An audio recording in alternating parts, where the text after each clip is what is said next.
नमस्कार विद्यार्थी मित्र मैत्रिणींनो, केसागर पब्लिकेशनच्या केसागर स्पर्धा या यूट्यूब चॅनलवरती तुमचं पुन्हा एकदा स्वागत आहे. येणाऱ्या अपकमिंग सगळ्याच एक्झामसाठी आपण इथं लेक्चर सिरीज स्टार्ट केलेली आहे केसागर पब्लिकेशन तर्फे. राज्यसेवा परीक्षा असेल, तुमची कंबाईनची परीक्षा असेल, इतर सगळ्या परीक्षा, झेडपीची एक्झाम किंवा गट क ची एक्झाम, सगळ्याच परीक्षांसाठी आपलं प्लॅटफॉर्म इथं अवेलेबल आहे. केसागर करिअर अकॅडमी ऍप्लिकेशन वरती संयुक्त परीक्षा 2024 साठी रेकॉर्डेड बॅचेस चालू आहेत. डिस्क्रिप्शन बॉक्स मध्ये तुम्हाला कॉन्टॅक्ट नंबर मिळून जाईल.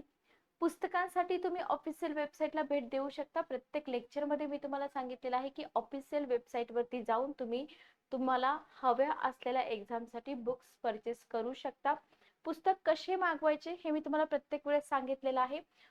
पुस्तक सर्च करताना तुम्ही ज्या नावाने पुस्तक सर्च करताय त्या नावाने जर पुस्तक सेव्ह नसेल तर इथं प्रॉब्लेम येऊ शकतो, हेही मी तुम्हाला सांगितलेलं आहे. सो त्या कॅटेगरीमध्ये जाऊन तुम्ही पुस्तकं मागवू शकता. ठीक आहे, ओके. राज्यसेवा परीक्षा 2025 साठी ऑप्शनल सब्जेक्टची तयारी आता तुम्ही चालू करा. जे विद्यार्थी राज्यसेवा 2025 साठी ट्राय करणार आहेत किंवा फ्रेशर आहे, 2024 न देता 2025 साठी तुम्ही ट्राय करणार, सो ऑप्शनल सब्जेक्टची लिस्ट तुम्हाला इथं दिसून येत आहे. आणि राज्यसेवा 2025 साठीच आपण इथं एडिटोरियल सेशन जे आहे ते एडिटोरियल सेशन आपण चालू केलेले आहे. ठीक आहे, ओके. चला, तर आजचं आपलं एडिटोरियल आहे भारताची जीडीपी वाढ, आव्हाने आणि संधी. आन्सर रायटिंग साठी असे एडिटोरियल तुम्हाला खूप जास्त इम्पॉर्टंट असतात आणि याच्यासाठी खूप जास्त प्रॅक्टिस, खूप जास्त रीडिंग आणि अंडरस्टँडिंग आपल्याकडं असावं लागतं. तर जीडीपी म्हणजे काय, इकॉनॉमिक्स मध्ये आपण शिकतो, बरोबर. जीडीपी म्हणजे काय, जीडीपी, जीएनपी, एनएनपी हे सगळं आपण इकॉनॉमिक्स मध्ये शिकतो. ठीक आहे, ओके. पण सिच्युएशन काय आहे, करंट सिच्युएशन काय आहे ते आपल्याला इथं बघायचं आहे. याच्यामध्ये जर आपण बघितलं, हा जो आपला एडिटोरियल आहे, तर जीएस पेपर 2 जनरल स्टडीज आणि GS paper 3 growth and development सरकारी धोरणे, ठीक आहे, आणि हस्तक्षेप याच्याशी कोरिलेट होतो. मी नेहमीच तुम्हाला सांगते की जो आपला सिलेबस आहे तर त्या सिलेबसशी न्यूज कोरिलेट होते का हे तुम्हाला समजलं पाहिजे. याच्यासाठी सिलेबस तुमचा तोंडपाठ असला पाहिजे, ओके. ते जास्त इम्पॉर्टंट आहे. द हिंदू मध्ये हे प्रकाशित झालेलं होतं एडिटोरियल. एक उलगडणारी आर्थिक शोकांतिका हा एक लेख होता आणि या लेखावरती आधारित आपण हे संपादकीय इथं घेत आहोत. ठीक आहे, ओके. चला बघा, आता इथं जर आपण बघितलं कोविड-19, बरोबर, खूप जवळून आपण हे सगळं बघितलेलं आहे. तर कोविड-19 महामारी, सरकारी गैरव्यवस्थापन आणि संरचनात्मक सुधारणांचा अभाव याच्यामुळे भारत गंभीर आर्थिक मंदीचा सामना करत आहेत. बघा, तेजी आणि मंदी या गोष्टी चालू असतात, पण ही जी मंदीची अवस्था आहे ही एकदम आलेली आहे का, नाही. तर इथं कोविड-19 पासूनच्या ज्या गोष्टी आहेत त्या थोड्याशा विचारात घेतलेल्या आहेत. कोविड-19, ठीक आहे, ओके, लक्षात ठेवा. नेक्स्ट आपण पुढे जाऊया. तर इथे युक्तिवाद काय केलेला आहे बाबा, की भारत ही जी मंदी फेस करत आहे ही मंदी कशामुळे झालेली आहे, तर इथं तुम्हाला कोविड-19 महामारी हे एक रिझन दिसतं. त्याच्यानंतर सरकारी गैरव्यवस्थापन आणि संरचनात्मक सुधारणांचा अभाव. ठीक आहे, ओके. 3 रिझन तुम्हाला दिलेले आहेत. तिन्ही रिझन तुम्ही व्यवस्थित लक्षात ठेवा. पुढे जाऊया आपण. पुढे आपल्याला काय दिलेलं आहे बघा. नेक्स्ट तुम्हाला दिलेलं आहे की प्रिलियम साठी तुम्हाला इथून काय इम्पॉर्टंट आहे. बघा, प्रिलियम साठी तुम्हाला काय इम्पॉर्टंट आहे, तर सकल देशांतर्गत उत्पादन, ज्याला आपण जीडीपी म्हणतो, बरोबर, 2007-8, बघा, सकल देशांतर्गत उत्पादन जीडीपी 2007-8 चे जागतिक आर्थिक संकट, रुपयाची मूल्यवृद्धी, अवमूल्यन वगैरे आपण बसतो, वस्तू आणि सेवा कर, कर रचना टॉपिक आहे आपला, कॉर्पोरेशन टॅक्स कर असेल, दिवाळखोरी कोड असेल, उत्पादन लिंक्ड प्रोत्साहन योजना असेल, पीएलआय म्हणतो आपण ज्याला, राष्ट्रीय पायाभूत सुविधा पाईपलाईन वगैरे जे काय असेल त्या असेल. ठीक आहे, तर हे सगळं आपल्याला इथं प्रिलियम साठी इम्पॉर्टंट आहे. मेन साठी जर तुम्ही बघितलं, आपण शक्यतो तर मेन साठीच विचार करतोय, तर भारताचा विकासाचा मार्ग किंवा गेल्या काही वर्षांमध्ये जो विकास दर आहे तो का घसरला याची कारणं असतील, किंवा भारताला मंदीवर मात करण्यास मदत करणारे सकारात्मक घटक कोणते आहेत, किंवा भारताचा विकास दर आणखी कशा प्रकारे मजबूत केला जाऊ शकतो किंवा कोणत्या फॅक्टरवरती तो डिपेंड आहे हे आपल्याला इथून मेन्ससाठी समजून घ्यायचं आहे. ठीक आहे, ओके. तर राष्ट्रीय सांख्यिकी कार्यालय NSO ने ऑगस्टच्या उत्तरार्धात जाहीर केले की भारताचा वस्तू आणि सेवा कर, ज्याला आपण GST म्हणतो, एप्रिल जून तिमाहीमध्ये वाढला आहे, जो 7.8% प्रभावशाली वार्षिक वाढ दर्शवत आहे. लक्षात घ्या, NSO असेल, CSO असेल, NSSO असेल, जे काय असेल ते असेल, तर इथं तुम्हाला यांच्याबद्दल फॅक्च्युअल डाटा फक्त प्रिलियमला विचारला जातो, बरोबर, की त्याच्यामध्ये काय असतं बाबा, काय आहे, बॉडी मेंबर्स कोण असतात वगैरे वगैरे. ठीक आहे, पण मेन्सला तुम्हाला असलं काही विचारतात का? नाही, मेन्सला तुम्हाला असलं काहीही विचारत नाही. ओके, आता इथं GST एप्रिल जून तिमाहीमध्ये वाढलाय, तुम्हाला 7.8 इथं दिलेला आहे, बरोबर. आता तुम्ही म्हणाल की मॅडम असे पॉइंट जे असतात ना ते आन्सर रायटिंग मध्ये आले पाहिजेत का? बघा, करंट सिच्युएशन वरती जर क्वेश्चन असेल तर असे पॉइंट आन्सर रायटिंग मध्ये आले पाहिजेत, बरोबर. आता इथं जी वाढलेला आहे म्हटलंय, बरोबर, म्हणजे उल्लेखनीय आर्थिक कामगिरी आहे, बरोबर. याच्यामुळे काय होतंय? उत्साह निर्माण होतो, बरोबर. कारण का? जगातील सर्वात वेगाने वाढणारी प्रमुख अर्थव्यवस्था म्हणून भारताचं जे स्थान आहे ते निश्चित आहे. ओके, म्हणजे ही आनंदाची गोष्ट आहे की बाबा 7.8% वार्षिक वाढ इथं GST दर्शवत आहे, बरोबर. आणि आपला भारत एक वेगाने वाढणारी प्रमुख अर्थव्यवस्था म्हणून इथं डिनोट केली जात आहे. ठीक आहे, ओके. मुख्य परीक्षेसाठी हे मुद्दे लक्षात ठेवा. नेक्स्ट बघा, भूतकाळातील विकासाचा मार्ग काय होता? आता थोडस आपल्याला बॅक साईडला पण जावं लागेल की भूतकाळात नक्की काय घडलं होतं बाबा, की विकासाचा मार्ग काय होता. ठीक आहे, ओके. बघा, 2000च्या दशकाच्या मध्यामध्ये जर आपण इथं 2000च्या दशकाचा विचार केला, आपण इथं भारताचा विकास बघतोय, बरोबर. तर त्याच सिच्युएशनचा बघून चालेल का? थोडस आपल्याला पार्श्वभूमी किंवा पाठीमागचा जो भाग आहे तो पण आपल्याला इथे बघावा लागेल, बरोबर. तर आता इथे बघा, 2000च्या दशकाच्या मध्यामध्ये जर तुम्ही बघितलं तर भारताचा जो GDP होता वार्षिक 9% वाढला होता, बरोबर, 2000च्या मध्यामध्ये. लक्षात ठेवा. मग ऐतिहासिक दृष्ट्या उच्च जागतिक व्यापार वाढीमुळे सर्व अर्थव्यवस्थांना वाढीच्या संधी उपलब्ध झाल्या होत्या. जर तुम्ही 2000ची सिच्युएशन लक्षात घेतली तर 2000 हे जे दशक होतं, या दशकाच्या मध्यामध्ये आपल्या भारताच्या GDPचा वार्षिक दर जो होता, बरोबर, 9 पॉईंट जे काय असेल ते असेल समथिंग, हे तुम्हाला लक्षात ठेवायचं आहे, बरोबर. ओके, कारण तुम्हाला भूतकाळातील विकासाचा मार्ग सांगायचा आहे. आता इथे जर बघितलं तर आर्थिक क्षेत्रातील रिअल इस्टेट बांधकाम क्षेत्रातील जी काही वाढ होती, चालना दिली होती, ती शाश्वत नव्हती. 7-8च्या जागतिक आर्थिक संकटानंतर जागतिक व्यापारात झपाट्याने घट झाली होती. लक्षात ठेवा, जिथं 9% दिसत होता इथं 6% विकास दर कमी झाला होता. 2000 मध्ये तुम्हाला 9% दिसत होता, इथं 6% पण कमी झाला होता. का? कारण जागतिक आर्थिक संकट होतं, हे तुम्हाला इथं लक्षात राहिलं पाहिजे. ठीक आहे, बघा, म्हणजे इथं आपण काय करतो माहिती का? इथं आपण 2000 पासूनची टाइमलाईन बघतो. 2000, 2007-8 बघितली, त्याच्यानंतर 2014-15 आपण बघतोय, अशा प्रकारे. ठीक आहे, ओके, क्लिअर. आता 2014, 12-15 किंवा 12-13 मध्ये GDP वाढ किती होती? 4.5% होती. पण कशी होती? घसरली होती. लक्षात ठेवा. तर कुठं घसरली होती, कुठं वाढली होती, कोणत्या दशकामध्ये वाढली होती, हे आपल्याला इथे लक्षात ठेवावं लागेल. पण पुन्हा काय झालं बघा, पुन्हा जानेवारी 2015 मध्ये पुनरावृत्तीनंतर 3 वर्षासाठी वाढ पुन्हा वाढलेली आपल्याला दिसून येते. म्हणजे ओव्हरऑल तुम्हाला काय लक्षात ठेवायचं माहिती का? 2000 9%, त्याच्यानंतर 2007-8 मध्ये डाऊन झाला, बरोबर, त्याच्यानंतर पुन्हा वाढलेला आहे. म्हणजे कॉन्स्टंटली वाढलेला आहे का? नाही, बरोबर. तेव्हापासून सरकारने काय केलं? कारखान्याच्या किमतीऐवजी बाजारभावाच्या आधारे GDP मोजणं सुरू केलं. कधीपासून बघा? 2015 पासून, बरोबर. मग आता ही कार्यपद्धती बदलली. कशी बदलली? कारखान्याच्या किमतीऐवजी बाजारभाव. ओके, त्याच्यामुळे काय झालं? GDP वाढीचा दर जो आहे संख्यात्मक दृष्टीने वाढला, पण खऱ्या अर्थाने वाढला नाही. कोणती गोष्ट चेंज केल्यामुळे कोणती गोष्ट घडली, हे आपल्याला इथं समजलं पाहिजे. Okay, clear. नेक्स्ट आपण पुढे जाऊया. 16-18 मध्ये काय झालं बघा? 16-18 मध्ये मंदीची सुरुवात आणि नोटाबंदी तुमच्या लक्षात असेलच. वस्तू आणि सेवा करच्या अंमलबजावणीने झाली आणि 2018 मध्ये इथं तुम्हाला दिवाळखोरीनंतर आर्थिक क्षेत्र रिअल इस्टेटचा फुगा फुटलेला दिसला आणि महामारीच्या आधीच्या काही वर्षात जीडीपी वाढीचा दर 3.9% घसरला होता, लक्षात ठेवा. ठीक आहे, ओके. मग प्री कोविड वर्ष जर तुम्ही बघितलं तर प्री कोविड वाढ जाहीर केलेल्या अंदाजापेक्षा गंभीरपणे कशी होती? कमी होती. फक्त तुम्हाला कमी होती का जास्त होती इतकं लक्षात ठेवायचंय. भारतीय सांख्यिकी अधिकाऱ्यांनी काय केलं, उत्पादनातून मिळणारं उत्पन्न हे सकल देशांतर्गत उत्पादन मोजण्यासाठी आधार म्हणून वापरलं. हे पण आपल्याला लक्षात ठेवावं लागेल.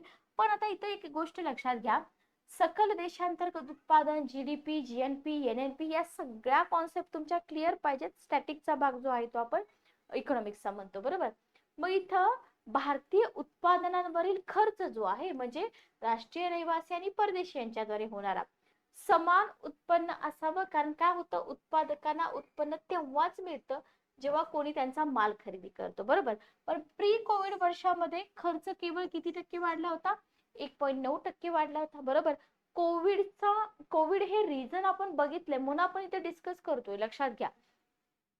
नेक्स्ट मुद्दा आपण बघूया. नेक्स्ट मुद्दा काय आहे बघा, कोविड वर्षामध्ये काय झालं बघा. इथं मात्र साथीच्या वर्षामध्ये जीडीपी वाढ किती होती? सिंपल पॉइंट आहे, 2.9% होती, बरोबर. 2000च्या दशकाच्या मध्यात किती होती? 9% आपण बघितले. म्हणजे 9%वर प्री महामारी वर्षामध्ये फक्त 3 ते 4% घसरणं मागणीतील गंभीर कमकुवतपणा दर्शवते. ठीक आहे, ओके, क्लिअर.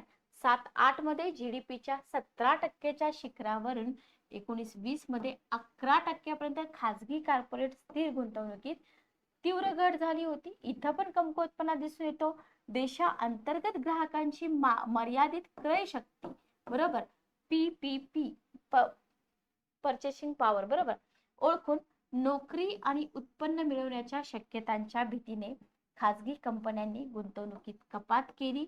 तर परदेशी खरेदीदारांनी काय केलं? भारतीय वस्तूंसाठी मर्यादित इथं भूक दाखवलेली आपल्याला दिसून येते. ठीक आहे, ओके. आता हे झालं कोविडच्या आधीचं वर्ष, कोविडचं वर्ष, कोविडच्या नंतरचं वर्ष. बघा, कोविडच्या नंतरच्या वर्षाचा जर तुम्ही विचार केला तर अर्थव्यवस्था पुन्हा उभी राहिलेली दिसते, बरोबर. पहिल्यांदा घसरली, बरोबर, नंतर थोडस सावरली, नंतर लक्षणीयरित्या कमी झाली. आता 2022 ला काय झालंय? तात्पुरती उभारली, बरोबर, तात्पुरती उभारलेली आपल्याला दिसून येते. आता कोविड टप्प्याचं मूल्यांकन करायचा एकमेव मार्ग म्हणजे संपूर्ण कालावधीमध्ये सरासरी वाढीचा दर किती आहे ते निश्चित करणं. म्हणजे लक्षात येईल की बाबा एक्झॅक्ट काय घडलेलं आहे. Okay, clear. नेक्स्ट बघा, नेक्स्ट तुम्हाला दिलेलं आहे की आता हे करणं एवढं सोपं आहे का? नाही. कोविड पूर्वीच्या 4 तिमाहींच्या तुलनेत जर तुम्ही बघितलं तर नवीन 4 तिमाहींचा विचार केल्यावर काय होतं, इथं तुम्हाला वार्षिक वाढीचा दर 4.2% दिसतो, बरोबर. म्हणजे प्री कोविड, आफ्टर कोविड हे तुम्हाला तुलना करायची आहे आणि वार्षिक वाढ तुम्हाला 2%पेक्षा जास्त इथं दिसून येते, बरोबर. आता इथं तुम्हाला कॉर्पोरेट गुंतवणूक असेल, खाजगी गुंतवणूक असेल, जे काय असेल ते असेल ते तुम्हाला थोडंसं ओव्हरलुक करावं लागेल. जास्त काही तुम्हाला आन्सर रायटिंग मध्ये लिहायची गरज नाही. आता इथं लक्षात घ्या, वाढीचा दर घसरतोय हे आपण बघितलं की नाही. का घसरतोय, का घसरतोय ते बघितलं पाहिजे, बरोबर. दर घसरतोय हे समजलं. प्राथमिक कारण काय आहेत बघा. पहिलं कारण आहे कमकुवत बाह्य मागणी, दुसरं आहे कमी भांडवली गुंतवणूक, तिसरं आहे धोरणातील अनिश्चितता आणि धक्के. हे वर्षानुवर्ष वाढीचा दर घसरण्यामागची प्राथमिक कारण आहेत, बरोबर. पहिलं जर कारण तुम्ही बघितलं, बाह्य मागणी कमकुवत हा हे मुख्य कारण आहे, बरोबर. कारण स्पर्धात्मकता आणि अर्थव्यवस्थेची जगाशी एकात्मकता हे महत्वाचं आहे, बरोबर. पण 13-14 पासून जर तुम्ही बघितलं तर भारताच्या जीडीपी गुणोत्तरामध्ये काय होतंय? निर्यात कमी होते. कधीपासून? 13-14 पासून. 12-13 मध्ये प्रमाण 25% होते. 19-20 पर्यंत 18 पर्यंत खाली आले. खूप विचार करण्यासारखी गोष्ट आहे, बरोबर आहे. निर्यात घसरलेली आहे. मग फॉरेन करन्सी येणार कशी आपल्याकडे, बरोबर. फॉरेन करन्सी कशी येणार? ही घसरण का झाली? विविध कारण आहेत त्याला पण, जसं की जागतिक वाढ मंदावणे, रुपयाचं मूल्य वाढणे, बाजारातील वाटा कमी होणे, व्यापारामधले अडथळे, बरेच कारण आहेत, बरोबर. ओके. सेकंड रिझन बघा वाढीचा दर घसरण्याचं, भारताचा गुंतवणुकीचा दर जो आहे 2010 मध्ये जीडीपीच्या 39.8%वरून 2021 मध्ये अंदाजे 29.3% घसरला, बरोबर. आणि हे अर्थव्यवस्थेतील आत्मविश्वास आणि मागणीची कमतरता तसेच भूसंपादन, पर्यावरण मंजुरी, क्रेडिट उपलब्धता यांसारख्या संरचनात्मक अडचणी दर्शवते. इथं तुम्हाला संरचनात्मक अडचणींचा सुद्धा उल्लेख करावा लागेल, तर आपलं जे आन्सर आहे ते आन्सर थोडस स्ट्रॉंग होईल. ठीक आहे, ओके. धोरणातील अनिश्चितता आणि धक्के, हे जर आपण बघितलं तर सरकारने अनेक धोरणात्मक बदल केलेत, सुधारणा लागू केलेत, पण याचा परिणाम कशावरती होत असतो? याचा परिणाम अर्थव्यवस्थेवरती होत असतो. लक्षात घ्या. याच्यामध्ये कोणकोणत्या गोष्टी आल्या? नोटाबंदी आली, विमुद्रीकरण आलं, डिमॉनिटायझेशन म्हणतो आपण, वस्तू सेवा कर आला, कॉर्पोरेट टॅक्स कपात आली, दिवाळखोरी आली, जे काय असेल ते असेल. बरोबर. आता यापैकी काहींचे दीर्घकालीन फायदे असू शकतात, पण त्यांनी व्यवसाय आणि ग्राहकांसाठी काय झाला? व्यत्यय झाला ना. बरोबर. नोटाबंदीचा कालावधी आठवा तुम्ही, किती मोठा व्यत्यय झाला सगळ्यांसाठी, व्यापारी म्हणून व्यापारी नाहीत, सगळ्यांसाठीच. ठीक आहे, ओके, क्लिअर.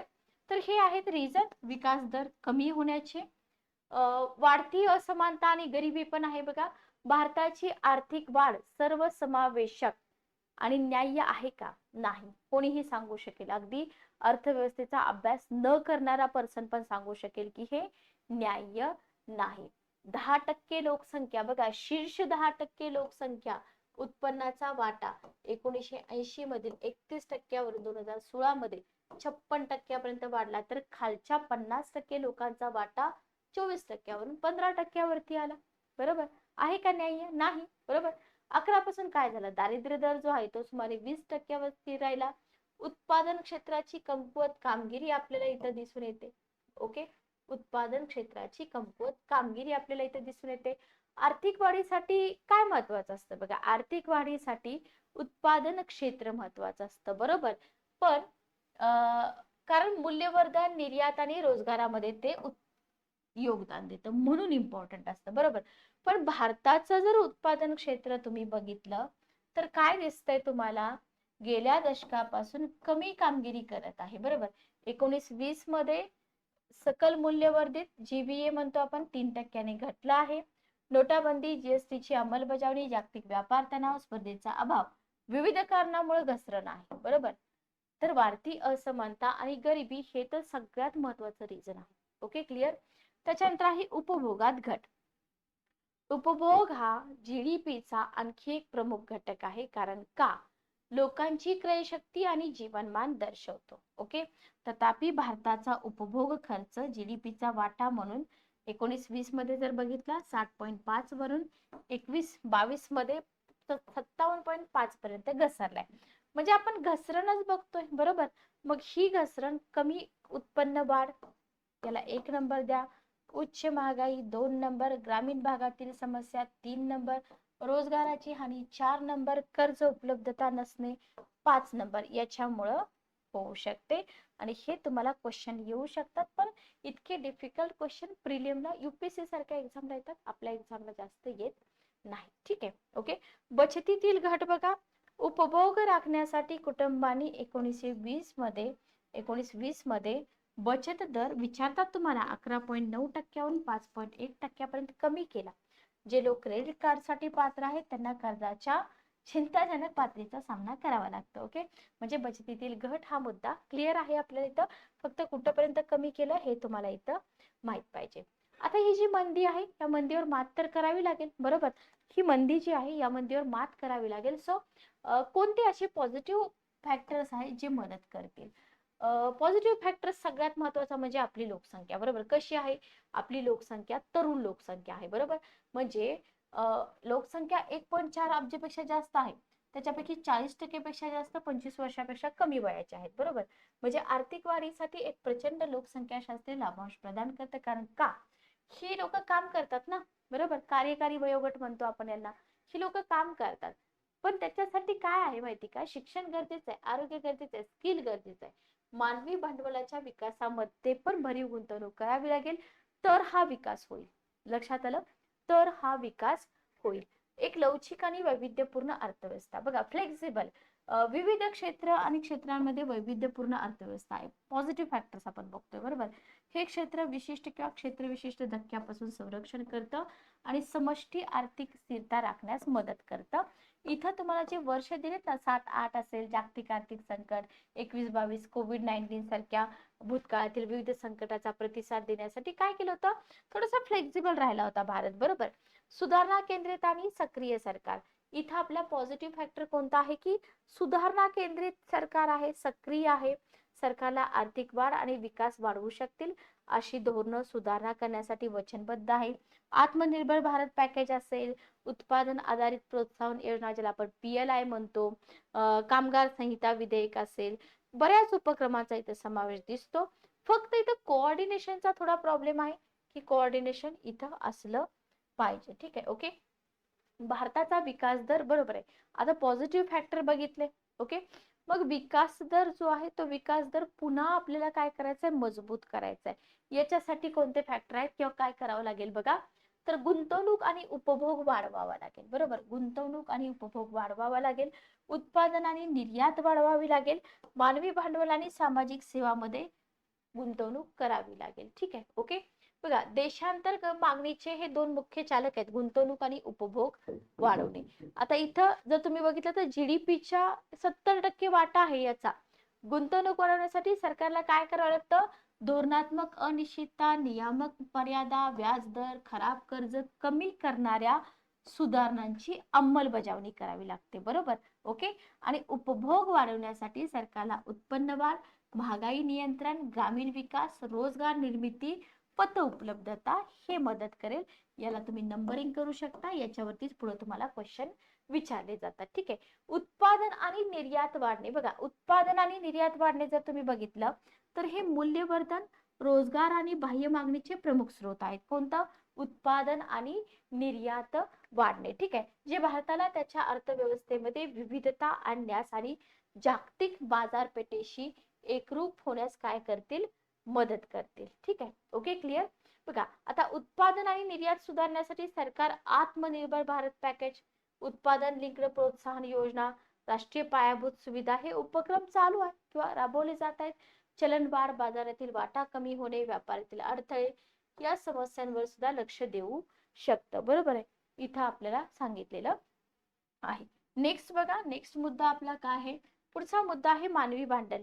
आता तर बघितलं आपण 25 तरुण कार्यकारी लोकसंख्या, बरोबर. तर इथं मोठ्या आणि तरुण लोकसंख्येच्या जीवनाची गुणवत्ता आणि उत्पादकता सुधारावी लागेल, तरच त्यांचा फायदा होईल, बरोबर आहे.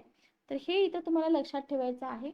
त्याच्यानंतर मानवी भांडवल आणि सामाजिक सेवामध्ये गुंतवणूक. कसली गुंतवणूक असते, शिक्षण, आरोग्य, स्किल, पोषण, पाणी, स्वच्छता, ऊर्जा, सगळं काय हे उपक्रम राबवावे लागतील सरकारला, तर त्यांचा फायदा विकासासाठी करून घेता येईल, बरोबर.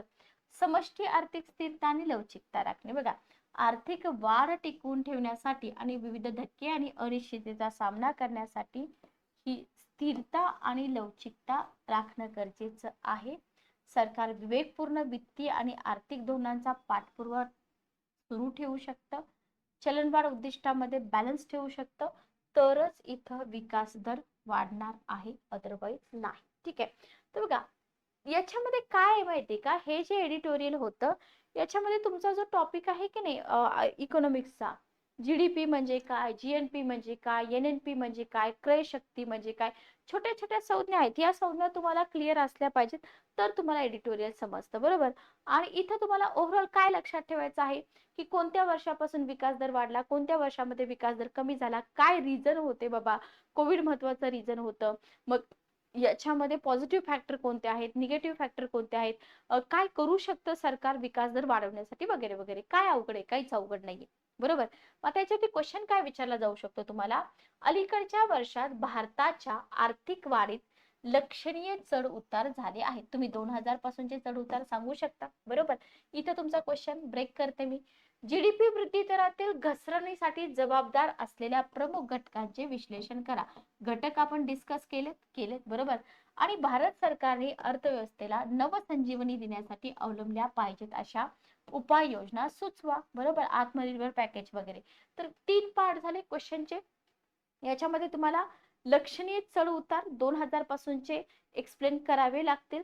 त्याच्यानंतर आपला GDP वृद्धी दर जो आहे का घसरला, त्याच्यासाठी जे जबाबदार घटक आहेत ते तुम्हाला मांडून एक्सप्लेन करावे लागतील आणि मग याच्यावरती उपाय म्हणून भारत सरकार काय करत आहे ते देखील तुम्हाला इथे एक्सप्लेन करावं लागेल. आय होप तुम्हाला सेशन समजलं असेल. जर आवडला असेल तर लाईक आणि शेअर करायला विसरू नका. भेटूया नेक्स्ट लेक्चरमध्ये. Good day. Take care.